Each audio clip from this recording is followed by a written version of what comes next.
Hello students, आज हम बेटा मोशन को ग्राफ के थ्रू देखेंगे। इसीलिए आज हमारा टॉपिक है graphical representation of uniform motion and non uniform motion. मेरी आपसे एक रिक्वेस्ट है, आप यूनिफॉर्म मोशन और नॉन यूनिफॉर्म मोशन की जो पिछली वीडियो मैंने बनाई है उसको देखें।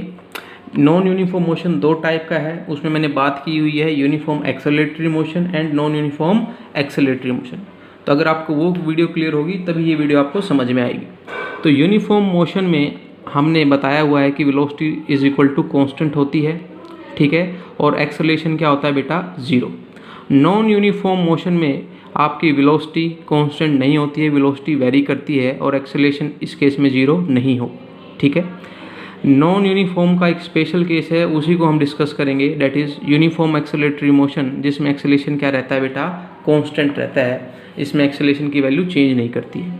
चलिए पहले हम डिस्कस कर लेते हैं यूनिफॉर्म मोशन। यूनिफॉर्म मोशन में आपकी बॉडी हमेशा स्ट्रेट लाइन में मूव करती है। ऐसा क्यों? देखिए, आपको पता है कि वेलोसिटी क्या होती है, स्पीड प्लस डायरेक्शन, ठीक है। अब कोई बॉडी इस तरीके से मूव कर रही थी, मान लो 5 की स्पीड से, और एक ही दम उसने अपनी डायरेक्शन इस तरीके से बदल दी है, पेन की तरफ, पेन की डायरेक्शन की तरफ बदल दी है, ठीक है। तो बेटा क्या डायरेक्शन चेंज नहीं हो गई? और डायरेक्शन चेंज हो गई तो वेलोसिटी चेंज हो गई, और वेलोसिटी चेंज हो गई तो फिर वो मोशन यूनिफॉर्म नहीं रहा। तो यूनिफॉर्म मोशन हमेशा एक स्ट्रेट लाइन में होगा, ये बात आप अपने दिमाग में अच्छे से बिठा लीजिए, क्लियर है। अब एक इम्पोर्टेंट बात जो आपको नोट करनी है कि since object is moving in straight line in uniform motion, कि यूनिफॉर्म मोशन में ऑब्जेक्ट हमेशा कैसे मूव करेगा, स्ट्रेट लाइन में। And in straight line distance is always equal to displacement, और जब डिस्टेंस और डिस्प्लेसमेंट बराबर हैं तो स्पीड और वेलोसिटी भी क्या होगी, बराबर होगी। तो बेटा इस केस में, यूनिफॉर्म मोशन के केस में, स्पीड और वेलोसिटी सिनोनिम्स है और डिस्टेंस और डिस्प्लेसमेंट भी सिनोनिम्स है। तो अगर मेरे से यहाँ पर वर्ड इंटरचेंज हो जाए, ठीक है, तो उसमें आपको घबराना नहीं है, उसमें आपको कंफ्यूज नहीं होना है, ठीक है। चलिए अब एक डाटा देखते हैं और यूनिफॉर्म मोशन को समझने की कोशिश करते हैं। एक बॉडी है, एक ऑब्जेक्ट है, वो कहीं से चलते हुए आ रहा है, मुझे नहीं पता वो कैसे आ रहा है, लेकिन जब मैंने उसको देखना स्टार्ट किया उसकी वेलोसिटी कितनी थी, 5। जब 1 सेकंड हो गया तब भी उसकी वेलोसिटी क्या थी, 5। नेक्स्ट 1 सेकंड होने के बाद भी वेलोसिटी कितनी थी, 5। तो वही डाटा मैं यहाँ पर रिप्रेजेंट कर रहा हूँ कि टाइम जब 0 था तो वेलोसिटी 5 थी, एंड जब टाइम कंटिन्यू कर रहा है तब भी वेलोसिटी क्या रह रही है, कांस्टेंट। वेलोसिटी कांस्टेंट कैसा मोशन बेटा, यूनिफॉर्म मोशन, ठीक है। अब आपने पढ़ा हुआ है कि वेलोसिटी इज इक्वल टू क्या होता है, डिस्प्लेसमेंट बाय टाइम, ठीक है। क्योंकि ये यूनिफॉर्म मोशन है तो यहाँ पर अगर मैं डिस्टेंस भी बोल दूँ तो आप समझ जाएंगे, क्योंकि वो सिनोनिम्स वर्ड है। तो कितना उसने डिस्प्लेसमेंट किया, कितना डिस्टेंस कवर किया, तो आप क्या करेंगे, इस v को t से मल्टीप्लाई कर देंगे। तो मल्टीप्लाई कीजिए, यहाँ पर 0 आ जाएगा एंड करस्पॉन्डिंग यहाँ पर 5, 10 एंड 15 आ जाएंगे। What about acceleration? एक्सेलरेशन होता है बेटा change in velocity by time. आप देख रहे हैं कि वेलोसिटी तो चेंज हो ही नहीं रही है, तो एक्सेलरेशन कितना हो जाएगा, 0 हो जाएगा, ठीक है। आपको मैंने इस पर्टिकुलर डाटा में ये बताया कि बॉडी एक स्ट्रेट लाइन में चल रही है और विद कांस्टेंट वेलोसिटी बोल लीजिए या स्पीड बोल लीजिए, वो कितनी है, 5 है, and distance and displacement cover by the body is shown in this column, ठीक है। अब मैं क्या करना चाहता हूँ कि मैं डिस्टेंस टाइम ग्राफ बनाना चाहता हूँ कि बॉडी ने कितनी दूरी तय की, कितने टाइम में, वो एक ग्राफ के थ्रू शो करना चाहता हूँ। अब बेटा अगर इसकी जगह मैं डिस्प्लेसमेंट टाइम ग्राफ भी बोलूँ तो बात सेम ही है, क्योंकि आपको पता है कि स्ट्रेट लाइन में आपकी डिस्प्लेसमेंट एंड डिस्टेंस सेम होती है, और यूनिफॉर्म मोशन हमेशा कैसे होगा, स्ट्रेट लाइन में ही होगा। तो देखिए आपकी जब टाइम 0 था तो डिस्टेंस कवर 0, 1 से 1 पर जब टाइम 1 सेकंड हुआ तो डिस्टेंस कवर 5 मीटर हो गई, 2 पर 10 और 3 पर 15। तो 3 पर 15, 2 पर 10, 1 पर 5। जब इन पॉइंट को मैं कनेक्ट करूँगा तो एक स्ट्रेट लाइन मेरे पास आएगी, ठीक है। और स्ट्रेट लाइन मेरे पास आएगी और ये स्ट्रेट लाइन कुछ एंगल बनाएगी, किससे बेटा, टाइम एक्सिस से, ठीक है। तो this is my distance time graph बोल लीजिए आप, या फिर डिस्प्लेसमेंट टाइम ग्राफ बोल लीजिए in case of uniform motion. अब क्वेश्चन क्या उठता है बेटा, आपको एग्जामिनर डिस्टेंस टाइम ग्राफ दे देगा या डिस्प्लेसमेंट टाइम ग्राफ दे देगा, बोलेगा कि ये डिस्टेंस टाइम ग्राफ है और बताइए कि ऑब्जेक्ट कितनी वेलोसिटी या स्पीड से चल रहा है, ठीक है। तो कैसे प्रोसीड करेंगे आप इस ग्राफ पर कोई भी 2 पॉइंट को अज्यूम कर लेंगे, ठीक है। आप इस ग्राफ पर 2 पॉइंट को क्या कर लेंगे, अज्यूम कर लेंगे, कोई भी दो पॉइंट ले लेंगे, और उनके क्रोस्पोंडिंग, उन 2 पॉइंट के क्रोस्पोंडिंग D1 D2 T1 T2 निकालेंगे। कैसे, देखिए मैंने ये ग्राफ आपका था, ये 2 पॉइंट एज्यूम किए, ठीक है। तो इसके सामने D1 पता चल गया और इसके नीचे T1 टाइम एक्सिस पर T1 पता चल गया। इसी तरीके से यहाँ से मेरे को क्या पता चल गया, D2, और यहाँ से क्या पता चल गया, T1। तो P1 के क्रोस्पोंडिंग D1 5 है और T1 1 है। P2 के क्रोस्पोंडिंग D2 15 है और T कितना है, 3 है। तो अगर आपको स्पीड पूछी जाए तो अब आपके पास जो फॉर्मूला है वो क्या है, D2 minus T1 divided by T2 minus T1। तो जब आप वैल्यू पुट करेंगे आपका आंसर निकल कर आएगा बेटा 5 मीटर पर सेकेंड। क्लियर है बात आपको? इस चीज़ को आप नोटिस करेंगे अच्छे तरीके से कि यूनिफॉर्म मोशन में आपको डिस्टेंस टाइम ग्राफ और डिस्प्लेसमेंट टाइम ग्राफ एक ही चीज़ है ना। और उसी तरीके से स्पीड और वेलोसिटी अगर कुछ पूछे तो आपको 2 पॉइंट लेने हैं, उसके क्रोस्पोंडिंग D1 D2 T1 T2 निकाल कर उनको इस फॉर्मूले में पुट कर आपको आंसर निकाल लिया। क्लियर है?